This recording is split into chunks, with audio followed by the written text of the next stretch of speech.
With the state budget in dire straits and lawmakers looking everywhere to save money, a committee named by Governor Bill Richardson to look at balancing the budget and making government more efficient has come up with some definite ideas.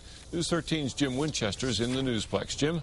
Well, Dick, the committee says there are way too many state government employees. We have nearly 25 for every 1,000 people. Now, that's higher than any state around here and twice the national average. And how about all of those state boards and commissions? New Mexico needs search and rescue teams, but do we need a search and rescue review board? How about a state nutrition and dietetic board?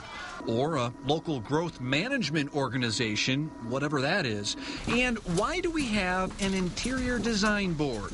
Certainly some people will say these groups are necessary, but according to the Committee on Government Efficiency, they're a waste of money. Other recommendations for cuts would go much deeper. Major changes for Medicaid benefits. Reducing the number of state colleges. New Mexico has twice as many as Arizona, even though Arizona has many more people. And reducing the number of school districts.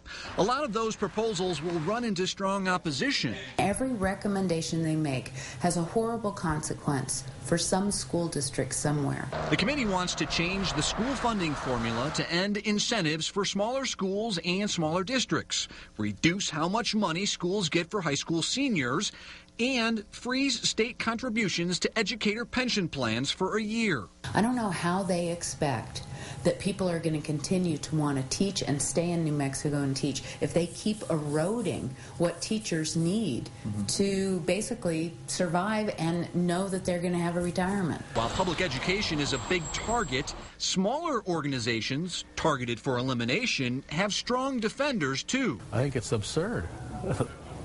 To be honest with you. Just ask the Storage Tank Committee, a group that oversees cleanup of old oil and gasoline storage tanks. Would recommend them not to eliminate the committee. It's not a committee that meets just to meet. We do a lot of work in a couple hours, 2-3 hours. Governor Richardson got the 393-page report yesterday. He called the recommendations solid and said he will present some of them to this year's legislature. Dick, back to you. All right, Jim. Former Governor Gary Carruthers, who is now Dean of the Business School at New Mexico State University, chaired the task force.